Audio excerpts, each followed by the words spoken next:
మన భారతదేశం మరియు నేపాల్ అనే దేశానికి సరిహద్దుల్లో హిమాలయ పర్వతాలు ఉన్నాయి. నేను 2 years బ్యాక్ నేపాల్లో ఒక ఇంటర్నేషనల్ పాస్టర్స్ కాన్ఫరెన్స్లో దేవుని వాక్యం అందించడానికి వెళ్ళారు. అక్కడ ఏషియన్ కంట్రీస్ నుండి, వియత్నాం నుంచి, పాకిస్తాన్ నుంచి, ఇండియా నుంచి, బర్మా నుంచి, మంగోలియా నుంచి, ఆ తర్వాత ఇంకా అనేక దేశాల నుండి ఎస్పెషల్లీ దేవుని సేవకులు పాస్టర్స్ అందరూ వచ్చినప్పుడు వారి మధ్య దేవుని వాక్యం అందించడానికి ప్రభు నాకు సహాయం చేశారు. ఆ నేపాల్ సరిహద్దుల్లో హిమాలయ పర్వతాలు ఉంటాయి. హిమాలయ పర్వత శ్రేణిలో ఈ పర్వతం, దీన్ని మౌంట్ ఎవరెస్ట్ అంటారు. మౌంట్ ఎవరెస్ట్ అనేది ప్రపంచంలో అత్యంత ఉన్నతమైన శిఖరముగా, పర్వతంగా మనం గుర్తిస్తూ ఉన్నాం. 8,848 మీటర్ల ఎత్తులో ఈ ఎవరెస్ట్ శిఖరం ఉంది. మేము ఫ్లైట్లో వెళ్తున్నప్పుడు ఆ హిమాలయ పర్వతాలు ఆ ఫ్లైట్లోంచి బయటకు చూస్తూ ఉంటే ఆ మంచు కొండలు కనబడుతూ ఉంటే ఫ్లైట్ వాటి మధ్యలో వెళ్ళడం నాకు చాలా ఆనందాన్ని ఇచ్చింది. ప్రపంచంలో ప్రియులరా, ఎవరెస్ట్ శిఖరాన్ని అధిరోహించడం అనేది చాలామందికున్న ఒక గోల్. ఎస్పెషల్లీ మౌంటనీర్స్ అంటారు. మౌంటనీర్స్ అంటే కొండలు ఎక్కేవాళ్ళు, పర్వత అధిరోహికులు అని కూడా అనొచ్చు. వాళ్ళకి ఎప్పుడు ఒక టార్గెట్ ఏంటంటే, ఒక గోల్ ఏంటంటే, నేను చచ్చిపోయే లోపల మౌంట్ ఎవరెస్ట్ ఎక్కాలి, ఎవరెస్ట్ శిఖరం మీద నిలబడాలి అన్న ఆలోచన వారిలో కనబడుతూ ఉంటుంది. అయితే ప్రపంచ చరిత్రలో ఫర్ ది ఫస్ట్ టైం మొట్టమొదటిగా ఎవరెస్ట్ శిఖరాన్ని ఎవరెక్కారు అని ఆలోచన చేస్తే ఈ ఇద్దరు వ్యక్తులు కూడా ఎవరెస్ట్ శిఖరాన్ని అధిరోహించారు. అందులో ఒక అతని పేరు ఎడ్మండ్ హిల్లరీ, మరొక అబ్బాయి పేరు టెన్జింగ్ నార్గే.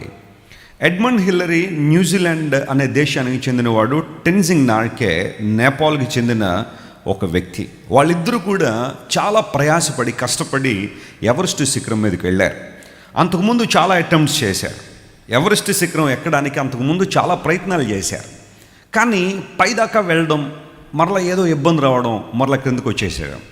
ఎందుకంటే ఎవరెస్ట్ శిఖరాన్ని ఎక్కేటప్పుడట మార్గ మధ్యంలో చాలా శవాలు కనబడుతుంటాడు. పైకి ఎక్కుదాం అనుకుని వెళ్ళి అక్కడ చచ్చిపోయిన వాళ్ళందరూ కూడా ఇంకా వాళ్ళ కింద తీసుకురావడం కూడా చాలా కష్టమే. అలాంటి వాళ్ళన్నీ కనబడుతూ ఉంటాయి. అవన్నీ అధిగమిస్తూ పైకి వెళ్తూ ఉండాలి. చాలా కష్టతరమైన పరిస్థితే. పైకి వెళ్ళే కొలది ఆక్సిజన్ లెవెల్స్ తగ్గిపోతూ ఉంటాయి. 8,848 మీటర్లు అంటే ఆల్మోస్ట్ ఫ్లైట్ ఎగిరే ప్లేస్ అనమాట. ఫ్లైట్ ఎగిరే ప్లేస్. నేను లాస్ట్ అక్టోబర్లో స్కై డైవ్ చేశాను దుబాయ్లో. నన్ను ఫ్లైట్లో తీసుకెళ్ళి 13,000 అడుగులు అంటే సుమారుగా ఒక 4 కిలోమీటర్ల పైన తీసుకెళ్ళి ఫ్లైట్లోంచి కిందకు తోసేశారు నన్ను.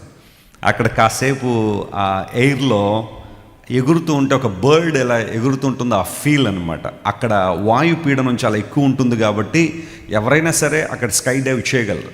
That was a thrilling experience. చాలా అద్భుతంగా అనిపించింది. ఆకాశంలో అలా కాసేపు విహరించడం అనేది కొంచెం థ్రిల్లింగ్గా ఉంది. ఫస్ట్ కొంచెం ఒక 2-3 సెకండ్లు భయం వేసినా కానీ ఆ తర్వాత నాకు కెనడియన్ డైవర్ ఉన్నాడు, కెనడా దేశానికి సంబంధించిన డైవర్, అతని పేరు రిచర్డ్. ఆయన అన్నాడు, పాస్టర్ గారు మీరు ఏం వరి అవ్వకుండా, నేను ఉన్నాను కదా మీకు, క్షేమంగా మిమ్మల్ని వాళ్ళ కిందకి తీసుకెళ్తాను అన్నాడు. అతని మీద నమ్మకం ఉంచేసి దూకేశాను ఫ్లైట్లోంచి 4 కిలోమీటర్ల పైన. నేను అడిగాను, ఇంకొంచెం పైకి తీసుకెళ్ళచ్చు కదా అంటే, పైకి తీసుకెళ్తే మళ్ళీ మనం ఆక్సిజన్ ట్యాంకులు కట్టుకోవాలంటే అక్కడ ఆక్సిజన్ తక్కువ ఉంటుంది, అందుబట్టి పైకి వెళ్ళే కొద్ది ఆక్సిజన్ తగ్గిపోతూ ఉంటుంది. ఎవరెస్ట్ శిఖరం మీదకి వెళ్ళేటప్పుడు ఆక్సిజన్ ట్యాంక్స్ కట్టుకుని వెళ్తారు, ఎందుకంటే అక్కడ ఆక్సిజన్ అంత సఫిషియెంట్గా ఉండదు కాబట్టి. ఈ ఎడ్మండ్ హిల్లరీ అంతకుముందు చేసిన ప్రయత్నాల్లో విఫలమైపోతున్నప్పుడు ఒక రోజున అలా ఎవరెస్ట్ శిఖరం ముందు నిలబడి ఇలా అంటాడు. ఏమంటాడు తెలుసా? One day I will come again. ఈరోజు బహుశా నేను నిన్ను అధిరోహించకపోవచ్చు, ఈరోజు నీ శిఖరం మీదకి నేను చేరుకోపోవచ్చు, కానీ వినో ఎవరెస్ట్ పర్వతమా, one day I will come again and conquer you.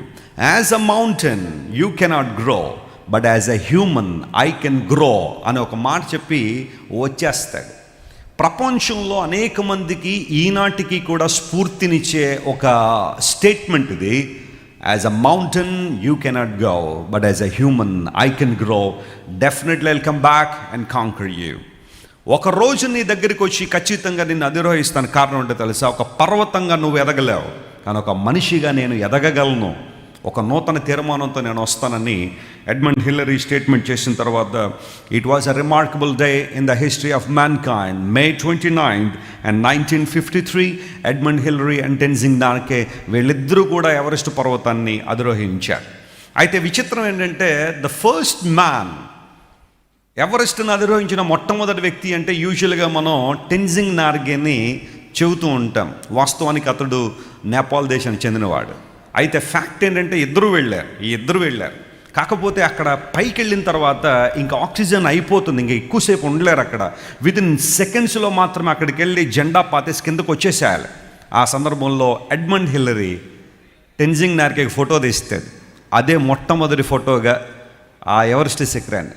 Tenzing Norgay Edmund హిల్లరీకి ఫోటో తీసేంత టైం కూడా వాళ్ళకి దొరకలేదు. వెంటనే క్రింద దిగి వచ్చారు. అంటే ఒక మాటలో చెప్పాలంటే ఎడ్మండ్ హిల్లరీ కొంచెం త్యాగం చేశాడని అనాలి. ఆ సిచ్యువేషన్లో ఎవరైనా ఉంటే, రే నీకెందుకు ఫోటోలు నాకు దిగిరా అని చెప్పి మనం ఫోటోలు దిగేసి వచ్చేస్తాం. కానీ ఎడ్మండ్ హిల్లరీ, నువ్వు నిలబడి పర్వాలేదు నేను తీస్తానని చెప్పి అతనికి ఫోటో తీసి ఇతడు మరలా ఫోటో తీసుకోకుండా క్రిందకి దిగి వచ్చేసారు. As a mountain you can grow, but as a human I can grow. ఒక పర్వతంగా నువ్వు విజయాన్ని సాధించలేవు, కానీ ఒక మనిషిగా నేను విజయాన్ని సాధించగలను అని ఆ వ్యక్తి చెప్పి ఆ తర్వాత కాలంలో చాలా అద్భుతంగా పర్వతాన్ని అతడు అధిరోహిస్తాడు. We all have made new resolutions for this wonderful year 2022. We have goals and ambitions and aspirations. మనందరి జీవితాల్లో కూడా కొన్ని గమ్యాలు ఉన్నాయి. ఈ సంవత్సరంలో ఇది చేయాలి, అది చేయాలనే ఆలోచనలు మనలో ఉన్నాయి. That's a good thing. మనం చేసుకోవాలి, రెజల్యూషన్స్ చేసుకోవాలి, న్యూ డెసిషన్స్ తీసుకోవాలి దేవుని కోసం. అయితే వాటిని సాధించడానికి కూడా మనం ప్రయాసపడుతూ ఏ గమ్యాన్ని అయితే మనం నిర్దేశించుకున్నామో, ఏ లక్ష్యాన్ని అయితే మనం కలిగి ఉన్నామో దాన్ని చేరుకోవడానికి మన వంతు ప్రయాస కూడా మనం పడాలి. అందును బట్టే పౌలు అంటాడు, ప్రభువునందు మీ ప్రయాస ఏం కాదన్నాడు. అంటే అర్థం ఏంటి? ప్రభువునందు మనం ఏం పడాలి? ప్రయాస పడాలా. దేవుణ్ణి వెంబడించడంలో కొంచెం ప్రయాస ఉండొచ్చు, దేవుణ్ణి ఆరాధించడంలో, ప్రతి ఆదివారం క్రమంగా దేవుని మందిరానికి రావడంలో, ప్రభువు గురించి కొంతమందికి సాక్ష్యం ఇవ్వడంలో, లేదా మన భాగాన్ని దేవునికి చెల్లించడంలో కొంచెం ప్రయాస ఉందేమో. కానీ ఈ ప్రయాస వ్యర్థమైపోయే ప్రయాస మాత్రం కాదు.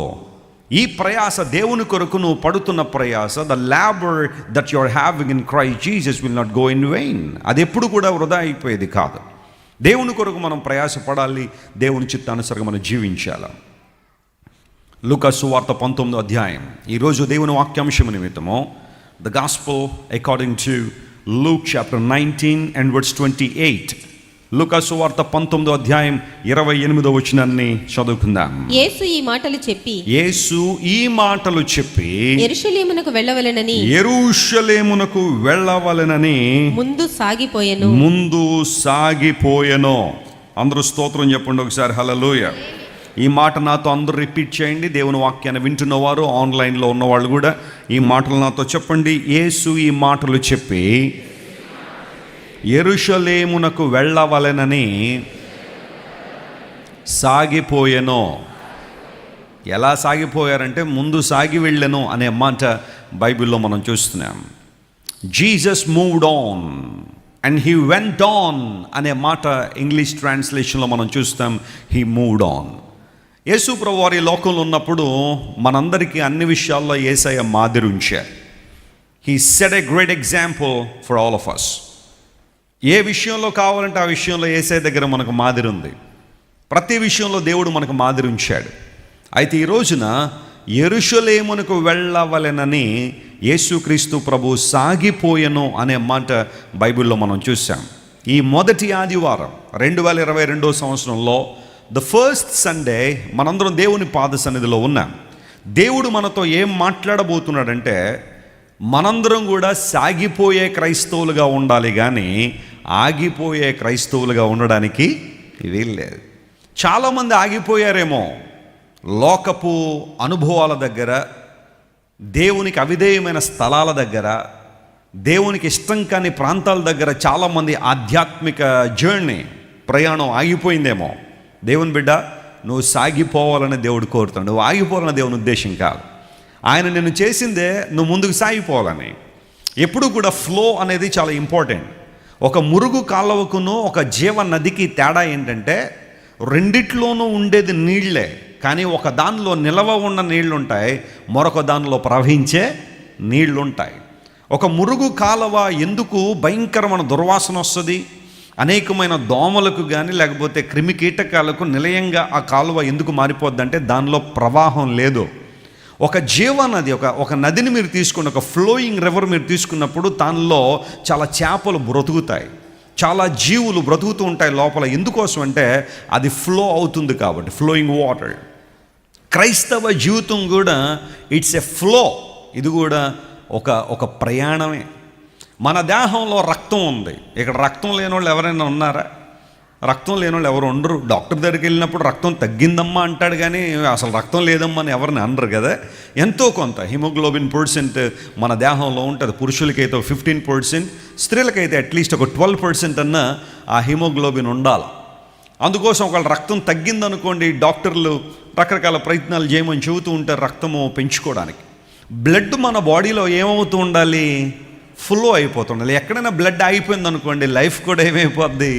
ఆగిపోద్ది. క్లాట్స్ అంటారు కదా, గుండెల్లోనో లేకపోతే మెదడులోనో క్లాట్స్ ఏర్పడ్డాయి. క్లాట్ అంటే బ్లడ్ ఒక క్లాట్గా ఏర్పడి ఇక అది ప్రవహించదనమాట, లేకపోతే అది కదలదనమాట. ఆ క్లాట్స్ దేహానికి మంచిది కాదు.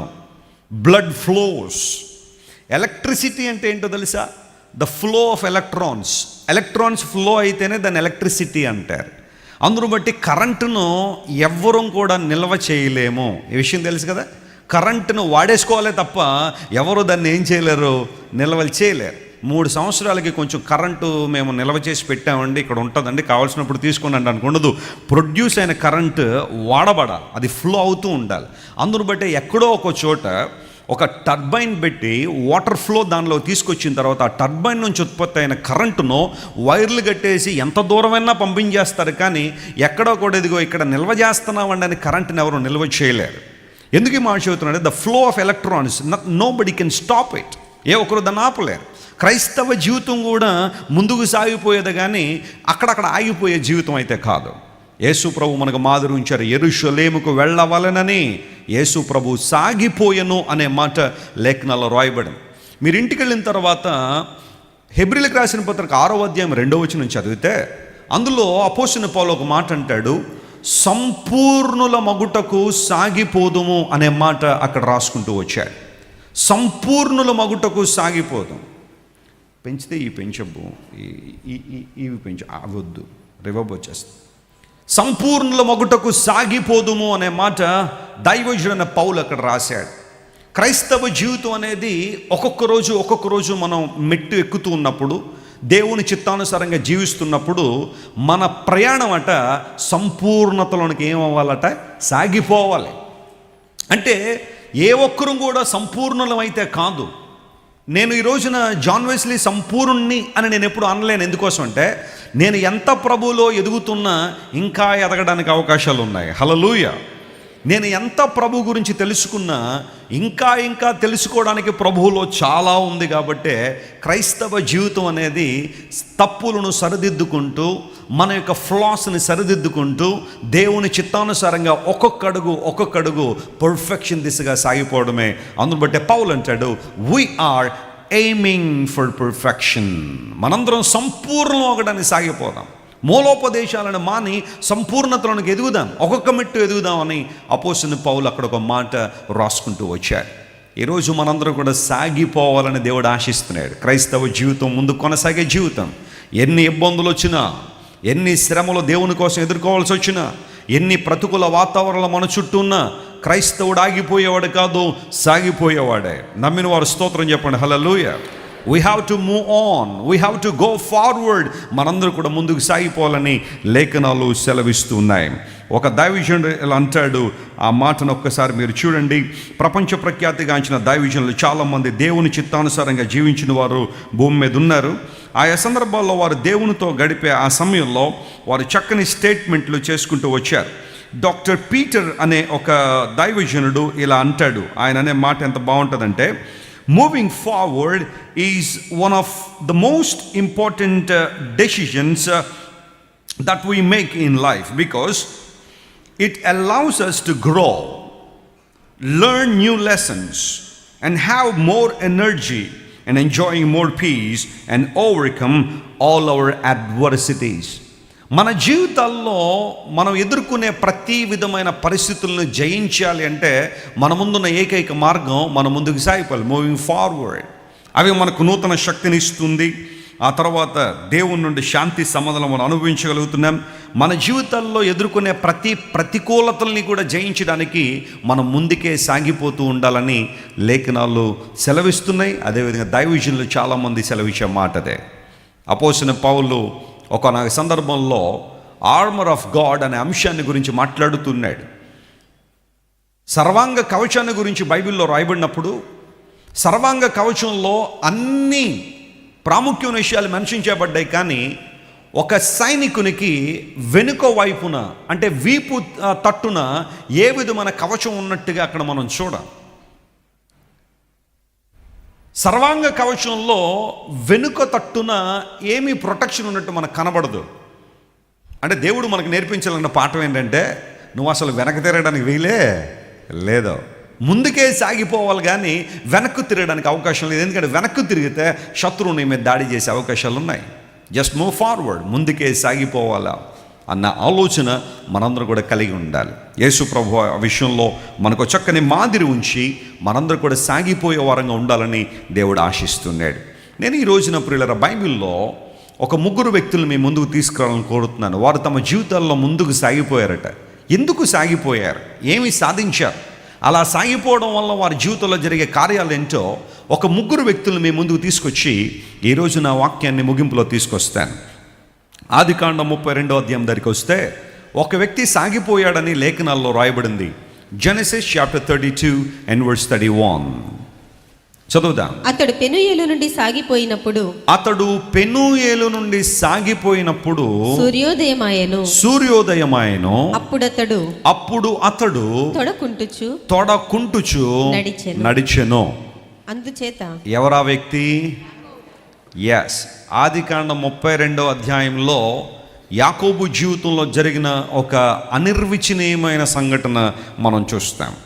ఓ మాటలో చెప్పాలంటే ఈ రోజున యాకోబు గారిని మన మధ్యకు పిలిచి యాకోబు గారు మీ జీవితంలో చాలా విషయాలు జరిగాయి, అందులో ఒక రిమార్కబుల్ థింగ్ ఏంటో చెప్పండి కదా. మనం సంవత్సరం అంతా బ్రతికేసిన తర్వాత ఆ సంవత్సరంలో ప్రతిరోజు ప్రాముఖ్యమైందే, అయితే కొన్ని రిమార్కబుల్ డేస్ ఉంటాయి. నాకు ఆ రోజున అవార్డు వచ్చిందండి, నాకు ఈ రోజున ఇలాంటి చక్కని ఘనత వచ్చిందండి, కొన్ని రిమార్కబుల్ డేస్ మనలో ఉంటాయి కదా.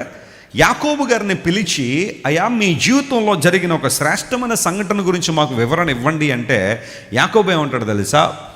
ఆ రోజు ఏ రోజైతే దేవుడు నా పేరును మార్చాడో, ఏ రోజైతే దేవుడు నా బ్రతుకును మార్చాడో, ఏ రోజైతే నేను దేవుణ్ణి ముఖాముఖిగా కలుసుకున్నానో ఆ రోజు నా జీవితంలో మర్చిపోలేని రోజు, ఆ రోజు నా జీవితంలో ఎన్నడూ కూడా విస్మరించలేని రోజు. ఎందుకోసం అంటే యాకోబు దేవుడు ఇద్దరు కూడా అక్కడ ఎన్కౌంటర్ అయినట్టుగా లేదా వారిద్దరూ కలిసినట్టుగా దేవుని వాక్యంలో మనం చూస్తున్నాం. యాకోబు బయలుదేరాడు, తనకున్న భార్యలను బిడ్డలను తనకున్న దాసదాసీలను మందలను అన్ని పట్టుకుని బయలుదేరాడు. He was coming back to his land. Suddenly he heard a bad news. ఒక చెడు వార్త తనకు వచ్చేసింది. అదేనంటే నిన్ను ద్వేషిస్తున్న నీ అన్న ఏశావు పగని ఇంకా తగ్గించుకోవాలా. 20 సంవత్సరాలు అయిపోయినా ఏశావులో ఏం తగ్గలేదు, పగ తగ్గలేదు. కొంతమంది కూడా బహుశా అలాగే ఉంటారేమో, సంవత్సరాలు దొరికిపోతాయి కానీ పగ మాత్రం తగ్గదు. ఆ పగ కంటిన్యూ చేస్తూనే ఉంటారు. తరతరాలకి ఆస్తి పంచినట్టుగా పగలను కూడా కొంతమంది ఏం చేస్తూ ఉంటారు, పంచుతూ ఉంటారు. అరే బాబో మన ఎదురింటోండి మాత్రం అస్సలు వదలకండరా మీరు, నేను ఇప్పుడు చచ్చిపోతున్నాను కానీ మీరు వాడి మీద ప్రతీకారం తీర్చుకుంటే నేను ఆత్మ శాంతిస్తుందంటారు కొంతమంది. ఇంక శాంతించేదేట నీ ఆత్మ తెలియక కొంతమంది ఆత్మ శాంతించునుగాక అంటారు. మనం గాక అంటే అయిపోయేది కాదు, అది ఆత్మశాంతి కావాలా లేదనే చచ్చిపోకముందే నిర్ణయం తీసుకోవాలి. అలా తీసుకోకుండా 1,00,000 మందితో ఆత్మకు శాంతి కలుగునుగాక చేకూరునుగాక అన్నంత మాత్రాన్ని జరిగే పనులు కాదు. పగలను కొంతమంది ట్రాన్స్ఫర్ చేస్తూ ఉంటారు. నువ్వు ఎవరిని క్షమించినా క్షమించకపోయినా వాళ్ళు మాత్రం క్షమించొద్దు అన్నట్టుగా ప్రకటిస్తూ ఉంటారు. అయితే దేవుని బిడ్డలుగా మనందరం కూడా ప్రతీకార ఇచ్చిన మన మనసులో ఉంచుకోవడానికి వీల్లేదు. దేవుని ప్రేమనే మనం కలిగి ఉండాలి, కానీ ప్రతీకారాన్ని మనలో ఉంచుకోవడానికి వీల్లేదు. అయితే ఏశావు ఒకళ్ళు కాదు, ఇద్దరు కాదట, 400 మందిని వెంట పెట్టుకుని తిరుగుతున్నాడట. యాకోబు ఎక్కడ కనబడితే అక్కడ యాకోబును అతను కలిగిన వాడిని కూడా సంహరించాలన్న బ్యాడ్ న్యూస్ రాగానే కంగారు పడిపోయాడు యాకోబు. ఇంకా తగ్గలేదండి మా అన్నయ్య కోపం, ఇంకా తగ్గలేదని అతను పగ, ఇంకా వెతుకుతున్నాడా? అది ఒకళ్ళిద్దరు కాదు, ఒకళ్ళిద్దరైతే పోనీ యాకోబు ఏదో పోరాడేవాడేమో, కానీ 400 మంది ఉన్నారనేసరికి యాకోబు ప్రియులరా భయకంపితన వాతావరణంలో ఇరుక్కుపోయాడు. వెంటనే తన యొక్క మానవ ప్రయత్నాలు చేయడం ప్రారంభించి తనకున్న వాటిని కాపాడుకోవడానికి, తనకున్న స్వాస్థ్యాన్ని, తనకున్న సంపదను, లేదా శత్రు దాడి నుండి తను కాపాడుకోవడానికి తన సొంత జ్ఞానాన్ని ఉపయోగించి 2 గుంపులు చేశాడు. మీరేం చేస్తారంటే, మీరు ఇటు వెళ్ళండి, మీరు ఇటు నాతో పాటు ఉండండి, ఒకవేళ మా అన్న ఒక గుంపు మీద పడితే ఇంకొక గుంపు ఏమైద్ది, సర్వైవ్ అయిపోద్దా అని తనకున్న దాంట్లో ఒక 50%ని, ఒక 50% సాక్రిఫైస్ చేసేయడానికి యాకోబు సిద్ధపడిపోయాడు. కానీ నా దేవుని ప్రణాళిక ఏంటో తెలుసా? నీకున్నది ఏది కూడా పోగొట్టకూడదనే దేవునికి ఆలోచన. దేవుని స్తోత్రం చెప్పండి, హల్లెలూయా. యాకోబు ఒక 50% కాపాడబడితే చాలు అనుకుంటున్నావు, ఒక 50% ప్రొటెక్ట్ అయితే చాలు అనుకుంటున్నావు, నాకున్న వాటిలో సగం ఉన్నా చాలని, మిగతా సగం ఎలా పోయినా పర్లేదు అనుకున్నావు. కానీ నీకున్నది ఏది కూడా పోగొట్టను. దేవుడు మాట్లాడుతున్నాడు. చప్పట్లు కొట్టి దేవుని మహిమపరచండి. Because I have care for you. నీ పట్ల నాకు ఒక బాధ్యత ఉంది యాకోబు. నీ పితరులైన అబ్రహాము, ఇస్సాకు వాగ్దానం చేసిన తర్వాత ఆ వాగ్దాన కుటుంబంలో ఆ లైన్ నువ్వే, అందును బట్టి నీకున్నది ఏది కూడా పోగొట్టుకోవడం నాకు ఇష్టం లేదు అని దేవుడు యాకోబుతో ప్రియులారా సంధించిన ఒక అద్భుతమైన చరిత్రను జెనసిస్ చాప్టర్ 32లో మనం చూస్తాం. ఒకసారి ఈ నదిని మీరు చూడండి. దీన్ని జాబోక్ రివర్ అంటారు. జాబోక్ రివర్, ఎబ్బోకు నది అని తెలుగులో రాయబడిన మాట. కరెక్ట్గా ఇక్కడే యాకోబు ఆ నదిని దాటేశాడు. నదిని దాటించి తనకున్న వాటిని 2 గుంపులు చేసి యాకోబు ఒక్కడే మిగిలిపోయాడు. He was left all alone. అందరినీ కొంచెం ముందుకు పంపించేసి, నా మనసు బాగాలేదులే, నేను ఇక్కడ ఉంటాను, మీరు అందరూ వెళ్ళిపోండి అని ఒక్కడే ఉండిపోయాడట. Can you imagine that picture? ఎంతో ఉత్సాహంగా బయలుదేరిపోయాడు. నేను ఖచ్చితంగా వెళ్ళిపోవాల్సింది నా ప్రాంతాన్ని తిరిగి వచ్చేసాడు. ఈ లోపల ఒక బ్యాడ్ న్యూస్ రావడం, ఆ న్యూస్ అతన్ని షాటర్ చేసి పడేసింది. గుంపులకి 2 గుంపులు చేశాడు. ఆ తర్వాత కూడా ఇంకా సాటిస్ఫై అవ్వట్లేదు. నేను ఈరోజు కొన్ని విషయాలు సెటిల్ చేసుకోవాల్సిందే. I need to settle some issues with my God. ఒక్కడే ఉండిపోయాడట. అలాంటి అనుభవం ఎప్పుడైనా నీ జీవితంలో వచ్చిందా? Among all the noises and voices that you hear, have you left alone yourself? నీకు నీవుగా దేవుని సన్నిధిలో ఎప్పుడైనా ఒక్కడిగా మిగిలేవా? ప్రభువా, నా చుట్టూ ప్రజలు ఎవరు లేరు, నువ్వు నేను, నీతో కొన్ని విషయాలు నేను సఖ్యత పడాలి, సంధి చేసుకోవాలి ప్రభువా, నీతో నేను ఐక్యపరచబడాలి, నీవు నేను మాత్రమే ప్రభువా అని ఎప్పుడైనా దేవుని దగ్గర అడిగావా? అలాంటి సమయం ఏదైనా ఉందా నీ జీవితంలో? యాకోబు ఒక్కడు మిగిలిపోయాడు. అతని జీవితంలో ఒంటరితనం ఉంది, అతని జీవితంలో భయం ఉంది, తనకున్న స్వాస్థ్యాన్ని కాపాడుకోవాలన్న ఆ ఆలోచన అతనిలో ఉన్నాయి. అలాంటి ప్రతికూలతమైన పరిస్థితుల్లో, లేదా ఒక తుఫాను లాంటి పరిస్థితుల్లో నా దేవుడు యాకోబును కలుసుకున్నాడు. దేవుడు నా స్తోత్రం కలుగునుగాక. కొన్నిసార్లు అనిపించవచ్చు, శ్రమలు ఇబ్బందులు ఎందుకు వస్తాయండి జీవితానికి? చెప్తున్నాను వినండి. అలాంటి పరిస్థితుల్లోనే దేవుడు నీకు సమీపంగా ఉన్నాడు అనే విషయం నీకు చాలా క్లియర్గా ఏమైంది, అర్థం అవుద్ది. యాకోబు జీవితంలో అదే జరిగింది. వెంటనే అన్నాడు ప్రభుతో, ఒక నరుడు యాకోబుతో పోరాడుతున్నాడు. హోషియా అనే దైవజనుడు ఉన్నాడు, యాకోబు దేవునితో పోరాడాడని మాట రాశాడు. పరిశుద్ధాత్మ దేవుడు హోషియా ద్వారా ఆ విషయాన్ని బయలుపరిచినప్పుడు నరుడు అనే మాట ఆదికాండంలో చూస్తాం, కానీ హోషియా అనే దైవజనుడు దేవునితోనే యాకోబు పోరాడాడని ఒక చక్కని మాట అక్కడ రాశాడు. That was an encounter with almighty God. ప్రభువా, నన్ను ఆశీర్వదించు, నన్ను దీవించు ప్రభువా. కొంచెం కూలంకుషంగా పరిశీలన చేస్తే యాకోబు నీకు దీవెన లేదా? 2 భార్యలు ఉన్నారే, పిల్లలు ఉన్నారే, దాసదాసీలు ఉన్నారు, మందలు ఉన్నారు, ఇంకేం దీవెన కావాలయ్యా? లేదు ప్రభువా, అవన్నీ కూడా నాలో ఎందుకో ధైర్యాన్ని ఇవ్వట్లేదు, అవన్నీ నా చుట్టూ ఉన్నా ఎందుకో నాకు సాటిస్ఫాక్షన్ లేదు, అవన్నీ నా చుట్టూ ఉన్న కంటెంట్మెంట్ లేదు. భౌతిక సంబంధమైన వనరులు మాత్రమే నీకు ఆనందాన్ని ఇస్తాయి అనుకుంటే నువ్వు ఖచ్చితంగా పొరపాటులోనే ఉన్నావు. Sometimes you are striving and you are trying your best. You are trying so hard to get all material possessions by any way. ఏ రూపంలోనైనా ఏ విధానంలోనైనా భౌతిక సంబంధమైన విషయాల్లో బాగా అభివృద్ధి పొందాలని కోరుతున్నావు, కానీ దట్స్ ఓకే. కానీ ఒక మాట విను, అవి మాత్రమే నీ జీవితానికి సార్థకతనివ్వవు, అవి మాత్రమే నీ జీవితాన్ని ఫుల్ఫిల్ చేయవు. Listen to me, it is God who fulfils your life. It is God who satisfy you. దేవుడు మాత్రమే నిన్ను అన్ని విషయాల్లో కూడా ఆనందాన్ని, సంతోషాన్ని, సంతృప్తిని ఇవ్వగలడు తప్ప లోక సంబంధ విధానాలు కాదని యాకోబు ప్రూవ్ చేశాడు. ఇంకేం ఆశీర్వాదం కావాలి యాకోబు? I need your presence lord. నువ్వు నాతో ఉండాలి, నన్ను ఆశీర్వదించు. అయితే దేవుడు అన్నాడు, నిన్ను ఆశీర్వదించిన నాకు ఇబ్బంది ఏమీ లేదు, కానీ నీ పేరేంటో చెప్పాయి అన్నాడు. ఒకటే కండిషన్ ఇక్కడ, దీవెన ఆశీర్వాదం పొందాలంటే నువ్వు నేను ఏం చెప్పాలట దేవునికి? నా పేరు తెలీదా అండి? God knows everyone by name. పేరు పెట్టి నేను పిలిచానని దేవుడు అన్నాడు. గర్భంలో పిండముగా ఉండక మునుపే నేను నిన్ను ఎరిగితిని అని దేవుని వాక్యంలో రాయబడింది. When God knows each and everything about us, why we need to tell him our name again? యాకోబు పేరు దేవునికి తెలీదా? తెలుసో, కానీ ఇక్కడ ఎందుకు అడుగుతున్నాడు? కొన్ని తెలిసే దేవుడు అడుగుతాడు. చెప్పండి, కొన్ని దేవుడు తెలిసే అడుగుతాడు. ఎందుకు అడుగుతాడంటే it's an opportunity for us to confess. It is an opportunity for us to surrender. మనలో మనం సంపూర్ణంగా దేవునికి సమర్పించుకోవడానికి దేవుడు అడుగుతూ ఉంటాడు. చూడండి, కోర్టులో జడ్జి గారు కూర్చున్నప్పుడు ఆయన అడుగుతారు. వాస్తవానికి ఆయనకు ఒక ఇన్ఫర్మేషన్ ఆల్రెడీ వచ్చేస్తుంది, ఏం జరిగింది ఏంటి అనేది అక్కడంతా కూడా కోర్టులో అంతా కూడా రికార్డ్ అవుతూ ఉంటుంది. అయినప్పటికీ జడ్జి గారు అడుగుతారు, ఏం జరిగింది అని అడుగుతారు.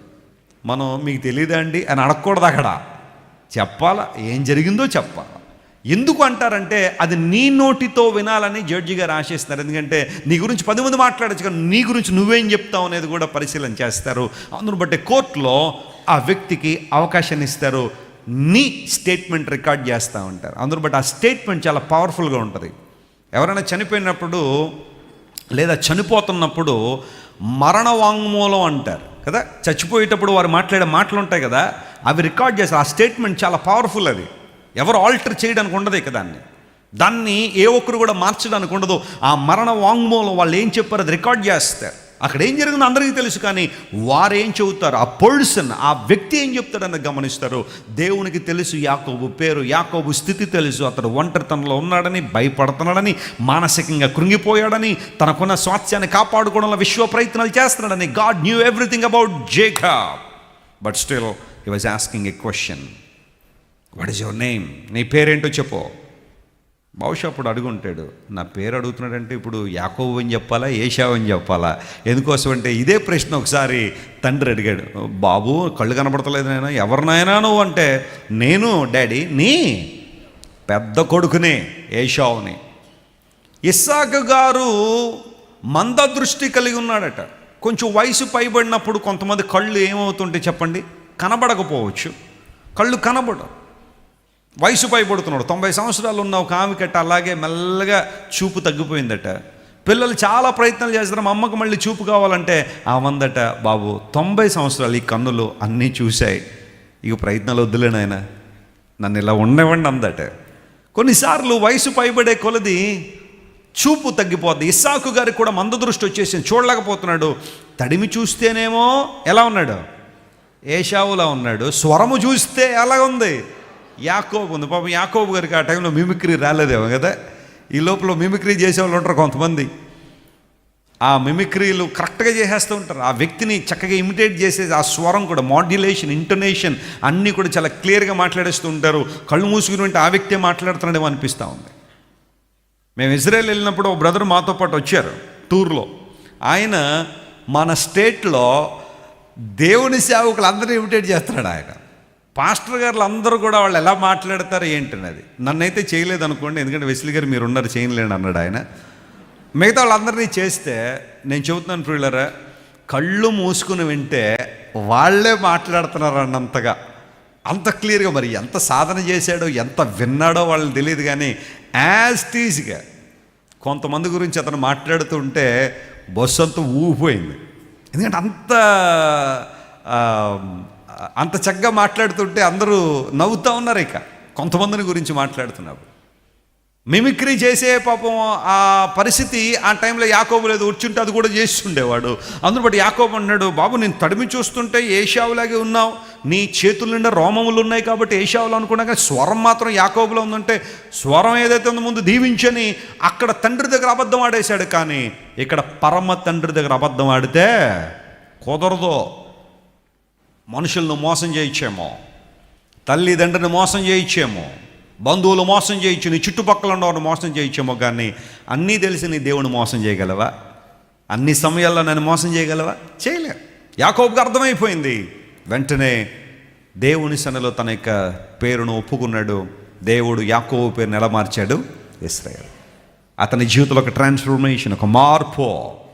ఇంతవరకు యాకోబుని పిలువబడ్డావు, ఇకపై నువ్వు ఇశ్రాయేలు అని పిలువబడతావు. ఇశ్రాయేలు అనగా దేవునితో పోరాడినవాడు. హల్లెలూయా. దేవునితో పోరాడి గెలిచినవాడు. వాస్తవానికి అక్కడ గెలిచింది ఎవరు చెప్పండి? గెలిచింది దేవుడా యాకోబా? దేవుడే కదా. పేరు చెప్పనంటే తొడ మీద దేవుడు ఒకడు కొట్టాడట. ఈ రోజుల్లో చాలామంది తొడలు కొట్టే వాళ్ళు బయలుదేరారు. ఎలక్షన్లు వచ్చినాయి అంటే ఇంక చూడలేకపోతున్నా దృశ్యాలు టీవీల్లో. ప్రతి ఒక్కడు మీడియా ముందుకు వచ్చేయడం, మేసం తిప్పేయడం, తొడగొట్టేయడం. కానీ దేవుడు కొడితే ఉంటుందండి. నీ తొడ నువ్వు కొట్టేసుకుంటే పర్లేదు, తర్వాత సంగతి. కానీ దేవుడు కొడితే ఎలా ఉంటుంది? యాకోబు నడవలేకపోయాడు, కుంటివాడైపోయాడట. ప్రభువా నడవలేకపోతున్నాను, ఆ తొడ గూడు వసిలిపోయిందట. మా నాయకుడు, మా ఫౌండర్ని దేవుడు తొడ మీద కొట్టాడు, తొడ గూడు వసిలిపోయిందని చెప్పి ఇప్పటిదాకా ఇశ్రాయేలీయులు ఆ తుంటి నరాన్ని తినరట. అంటే మనుషులది కాదు, జంతువులది అయినా సరే ఆ తుంటి నరాన్ని వారు తినరట, పక్కన పెట్టేస్తారు. ఎందుకోసం? అది చూసినప్పుడల్లా మా దేవుడు మా ఫౌండర్ గారిని ఒకడు కొట్టగానే ఆయన కుంటివాడైపోయాడు, దానికి నిరసనగా మేము దీన్ని తిన్నాం అనుకుంటారు. ఏంటో కొంతమంది కొన్ని రకాలైన అలవాట్లు ఉంటాయి. జాగ్రత్తగా గమనించండి. యాకోబు అవిటివాడైపోయాడేమో, కానీ ఆత్మలో మాత్రం సెట్ అయిపోయాడు. గట్టిగా చప్పళ్ళు కొట్టి దేవుని మహిమపరచండి. ఒక దెబ్బ తగిలితే తగిలింది, కానీ యాకోబు దేవునితో ఏమైపోయాడో సెట్ అయిపోయాడు. కొన్నిసార్లు కొన్ని దెబ్బలు మనల్ని ఎక్కడ తీసుకొస్తాయి? దేవుని దగ్గర తీసుకొస్తాయి. దెబ్బ తగల వరకు కూడా కొన్నిసార్లు మనం ఎక్కడికి రాము, దేవుని దగ్గర రాము. మనల్ని ఎవరైనా పట్టుకోగలరా? రేసుల్లో పరిగెడుతున్న బైకుల్లో పరిగెడుతుంటాం మన లోకంలో. దేవుడు అంటాడు, కొంచెం సహోదరికి కొంచెం సర్వీసింగ్ అవసరం అని చెప్పి కూర్చోబెడతాడు 2 రోజులు. ప్రభువా నాయన వచ్చావా? ఎస్. కొన్ని శ్రమలు, ఇబ్బందులు మనల్ని ప్రభువుకి ఎలా తీసుకొస్తాయి? అవి లేనప్పుడు రాం మనం దేవుని దగ్గర. దెబ్బ తగలనంత వరకు రాం. కొన్నిసార్లు దేవుడు నన్ను సేవకు పిలిచాడు, రా రా దేవుని సేవ కంటే, నేను ప్రభు వద్దున నన్ను వదిలేసి ఇంకెవరినైనా వాడుకో ప్రభు. దేవునికి తెలియదా ఎవరిని ఎప్పుడు వాడుకోవాలో? కానీ కొట్టాడు దెబ్బ. 2001వ సంవత్సరంలో మా తండ్రి గారికి హార్ట్ అటాక్ వచ్చినప్పుడు లొంగిపోయింది దేవునికి.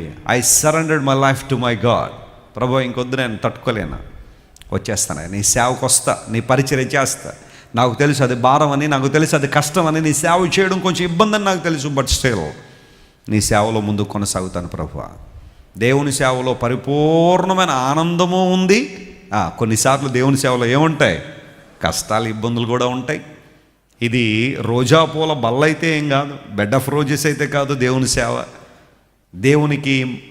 దేవుని సన్నిధిలో వర్తమానాలు తీసుకుని ఉన్నట్టుగా దేవుని వాక్యాలు చెప్పడం, అనేక మందిని ప్రభు కోసం సిద్ధపరచడం, దేవుని చిత్తానుసారంగా వారిని ప్రభు కోసం గెలవడం అనేది కొన్నిసార్లు కష్టతరమైన బాధ్యత అయినప్పటికీ కూడా దేవుని కొరకు తిరిగి వచ్చాను. ఒక దెబ్బ తగిలితేనే కానీ రాలా నేను దేవుని దగ్గరికి. చాలాసార్లు మన జీవితాలు అలాగే. యాకోబు కాలు ఒకవేళ నడవలేని పరిస్థితిలో ఉన్నాడేమో, కానీ ఆత్మలో మాత్రం దేవునితో సెట్ అయిపోయాడు. ఆధ్యాత్మ నడక స్టార్ట్ అయిపోయింది. అందును బట్టే ఇప్పుడు ఆ వచనాన్ని మనం చదువుకున్నాం. అతడు పెనూయేలు నుండి ఏమయ్యాడట? దెబ్బ తగిలింది కదా బాబు, ఇక్కడ టెంట్ వేసేంటారు, ఇక్కడ ఉండిపోతాను ఒక 3 సంవత్సరాలు అన్నాడా? No, he has to start ఈ జర్నీ. తన ప్రయాణాన్ని ప్రారంభించాడు. పెనూయేలు నుండి సాగిపోయినప్పుడు హీ స్టార్టెడ్ మూవింగ్ ఆన్. దేవుని కొరకు నడవడం ప్రారంభించాడు. నేను అంటాను, అంతవరకు యాకోబు తన కోసం నడిచాడు, ఇక్కడ నుంచి తాను దేవుని కోసం నడవడం ప్రారంభించాడు. గట్టిగా చప్పట్లు కొట్టి దేవుని మహిమపరచండి. He started walking to fulfil God's purpose. He started walking to look unto God. దేవుని వైపు చూస్తూ యాకోబు తన ప్రయాణాన్ని ప్రారంభించాడు. 2021 సంవత్సరం అంతా బహుశా నీ కోసం నువ్వు నడిచేసావేమో. Start walking for Jesus in this year. ఈ సంవత్సరం దేవుని కోసం నడవడానికి ప్రయత్నించాయి. ఈ సంవత్సరం దేవుని కోసం పరిగెత్తడానికి నిర్ణయం తీసుకో. నీ లాభం కోసం, నీ ప్రయోజనం కోసం, నీ స్వార్థం కోసం 2021 అంతా కూడా ఖర్చు చేసావేమో, అలాంటి వాటి కోసం పరిగెత్తవేమో. కానీ my dear brother and sister, may I ask you to run for Jesus in 2022. పరిగెడదాం దేవుని కోసం. యాకోబు అక్కడ ఆగిపోలేదు, అక్కడే ఉండిపోలేదు, సాగిపోయాడు. నేనంటాను, అతడు అలా సాగిపోవడం ప్రారంభించగానే ఏమైందట? సూర్యోదయం అయింది.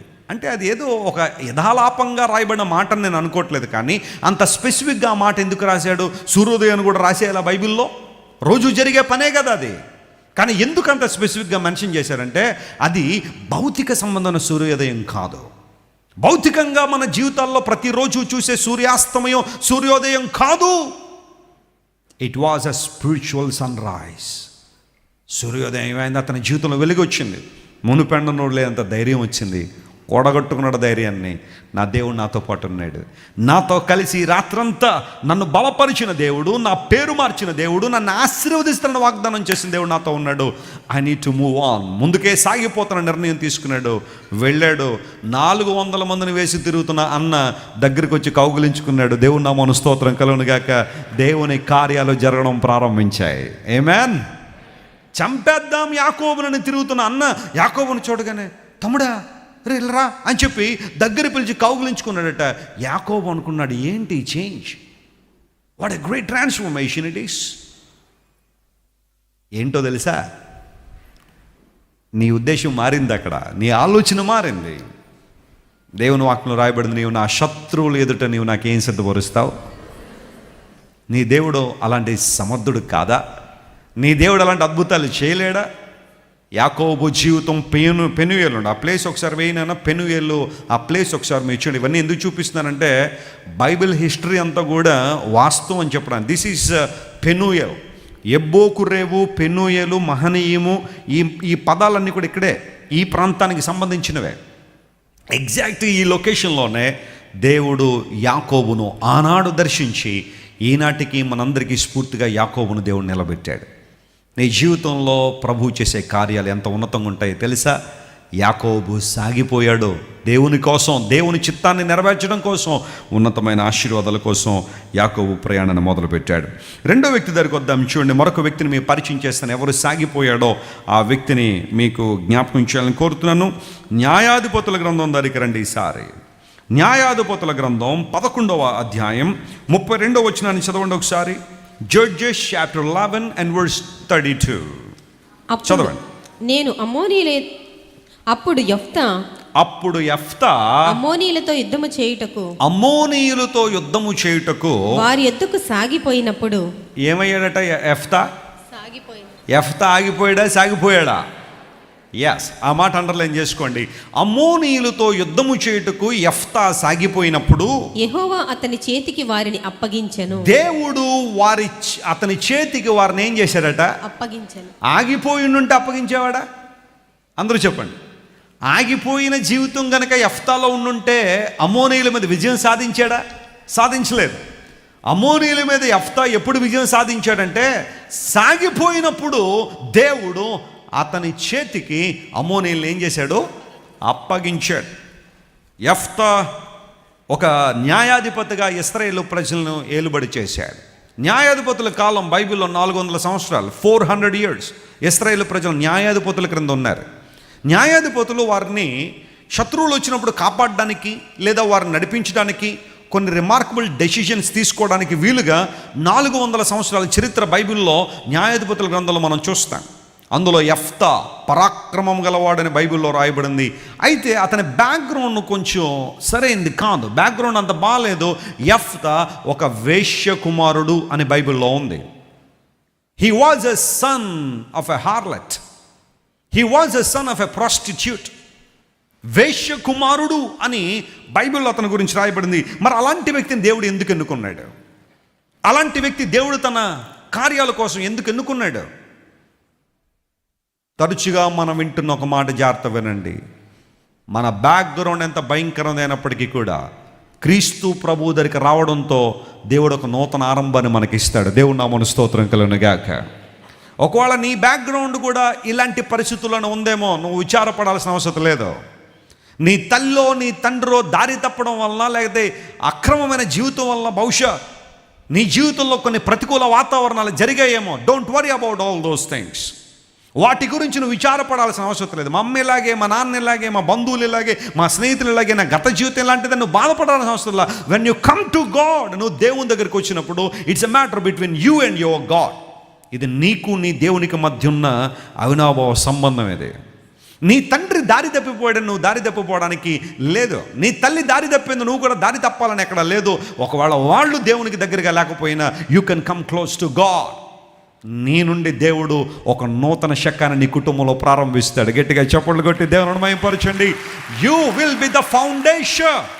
నీవు ఒక పునాదిగా, ఒక ఫౌండేషన్గా రానున్న తరాలు నీ జీవితాన్ని ఆదర్శంగా తీసుకునే, రానున్న తరాలు ప్రభు కోసం గెలవడానికి నీవు ఒక నిర్ణయం ప్రభు కోసం తీసుకోగలవా? Don't worry about your past life. నీ తండ్రి గురించో నీ తల్లి గురించో. కొంతమంది బిడ్డలు తన తండ్రి దారి తప్పిపోయాడని బాధపడుతూ ఉంటారు. మా డాడీ అలా అయిపోయాడని, ఇలా అయిపోయాడని. Don't worry, just pray for him. ప్రార్థన చేయ మారాలని. కానీ ప్రతిసారి దాన్నే తలుచుకుని అయ్యో అయ్యో అని బాధపడడం కన్నా నువ్వేం చేయగలవు దేవుని కోసం తీర్మానం చేసుకో. నీ తర్వాత తరాలకు నువ్వు ఎలా ఆశీర్వాదకరంగా ఉంటావో నువ్వు ఆలోచించాయి. నీ తండ్రి వల్ల నువ్వు దారి తప్పిపోకుండా నువ్వు దేవుని కోసం ఎలా నిలబడగలవో ఆలోచించాయి. అంతేగాని మా డాడీ మంచోడు కాదండి అందుని బట్టి నేను చెడిపోతాను అనొద్దు. మా మమ్మీ మంచిది కాదండి అందుని బట్టి నేను కూడా చెడు త్రోవలోకి వచ్చేసాను అనొద్దు. నీ నిర్ణయం దేవుని పట్ల ఏముందో ఆలోచించాయి. ఆ డ్యామేజ్ నీతోనే ఆపేసాయి. నీ తర్వాత తరాలకు ఆశీర్వాదం మిగిల్చావు. యెఫ్తా వేశ్య కుమారుడే, కానీ దేవుడు అతను ఎన్నుకున్నాడు. అతని యొక్క బ్యాక్గ్రౌండ్, తన పాస్ట్ లైఫ్ దేవుడు అతను వాడుకోవడానికి ఏమాత్రం కూడా అడ్డు రాలేదు. ఎందుకోసం తెలుసా? నా దేవుడు ప్రతి భయంకర గత జీవితాన్ని ఒక నూతనమైన అభ్యుదయంగా మార్చగలిగే శక్తి గలవాడు. Amen. Praise the Lord. Don't worry about your past life my dear friend. Don't worry about past life my dear sister. God knows how to bless you and how to use you. All you have to do is to submit yourself, is to surrender yourself. యెఫ్తాను దేవుడు అద్భుతంగా వాడుకునే కారణం ఏంటో తెలుసా? ఒక reference చూపిస్తాను బైబిల్లో, చూడండి. అదే న్యాయాధిపతుల గ్రంథం 11వ అధ్యాయం 11వ వచనం చదవండి ఒకసారి. న్యాయాధిపతుల గ్రంథం 11:11. కాబట్టి యెఫ్తా గిలాదు పెద్దలతో కూడా పోయినప్పుడు జనులు తమకు ప్రధానునిగాను అధిపతినిగాను అతని నియమించారు. అప్పుడు యెఫ్తా, చూడండి ఆ మాట అండర్లైన్ చేసుకుని అందరూ మీ బైబిల్లో, అప్పుడు యెఫ్తా మిస్పాలో యెహోవా సన్నిధిని తన సంగతి అంతయు వినిపించెను. తన సంగతి అంతా ఏం చేశాడట? వినిపించెను. అంటే ఒక మాటలు ఏంటి సంగతి అంతా అంటే అర్థం అంటే ఏమీ దాచుకోలేదని అర్థం. స్తోత్రం చెప్పండి. హల్లెలూయా. తన సంగతి అంతా తన జీవితంలో ఏమీ దాచుకోకుండా ఎవరి సన్నిధిలో తన హృదయాన్ని తెరిచాడో. అందుబట్టి యెఫ్తా అనే మాటకు అర్థం ఏంటో తెలుసా? యెఫ్తా అనే మాటకు తెరవబడుట అని అర్థం. టు ఓపెన్, ఇంగ్లీష్లో బాగుంటుంది. టు ఓపెన్, టు రిలీజ్ అనే పదాలు యెఫ్తా అనే మాట హిబ్రూ పదానికి అర్థాలు ఏంటంటే తెరవబడినవాడు, ఓపెన్ అయిన వాడు, రిలీజ్ చేయబడ్డాడు అనే అర్థం యెఫ్తా అనే మాటకు ఉంది. తన మాటకు సార్థకతను తీసుకొచ్చాడు ఇక్కడ. తన సంగతి అంతా దేవుని సన్నిధిలో ఏం చేశాడట? నువ్వు సంగతి అంతా చెప్తున్నావా దేవునితో, లేకపోతే కొన్ని డిస్కౌంట్లు ఎత్తున్నావు దానిలో? కొంతమంది అంటారు, ప్రభువా నా గురించి అంతా నీకే తెలుసు కదా నాయన, నేను గత జీవితంలో ఏమన్నా పాపములు చేసి ఉంటే నీవు నన్ను ఏం చేయి ప్రభువా. మళ్ళీ ఉంటే ఏంటమ్మా, ఆ మాట ఏంటమ్మా, అసలు నీకు తెలియదు నువ్వేం చేసావు. మళ్ళీ ఇప్పుడు ఉంటే అందుకది సహోదరి బాబు పుస్తకాలు పట్టరండి ఆయన, సహోదరు ఉంటే అంది కాబట్టి వెతకండి ఆయన పాపం ఏం చేసిందో అని దేవుడు ఆ పుస్తకాలను వెతుక్కుని నేను క్షమించాలా? నీకు తెలీదా నువ్వు ఎప్పుడు ఇబ్బందికరంగా ప్రవర్తించి? నీకు తెలీదా నువ్వు ఎప్పుడు గాయపరిచావు దేవుడు? నీకు తెలీదా నీ భర్తను ఎప్పుడు ఇబ్బంది పెట్టావు? నీకు తెలీదా నీ భార్యను ఎప్పుడు ఇబ్బంది పెట్టావు? నీకు తెలీదా నీ పిల్లల్ని ఎప్పుడు ఇబ్బంది పెట్టావో? నీకు తెలీదా నీ సేవకులను ఎప్పుడు ఇబ్బంది పెట్టావో? ఉంటేనే పదాలు వాడకండి దేవుని. మేము ఏమైనా చేసి ఉంటే కాదు, ఒప్పుకో దేవుని దగ్గర, ప్రభు చేశాను నన్ను క్షమించు. యెఫ్తా తన సంగతి అంతా ఏం చేశాడట? చెప్పాడట. దాపరికం లేదు, దాచుకోలేదు, చెప్పాడు దేవుని దగ్గర. హృదయాన్ని తెరిచాడు. తెరవబడుట అనే మీనింగ్ కలిగిన యెఫ్తా తన హృదయాన్ని నిజంగా ఏం చేశాడు?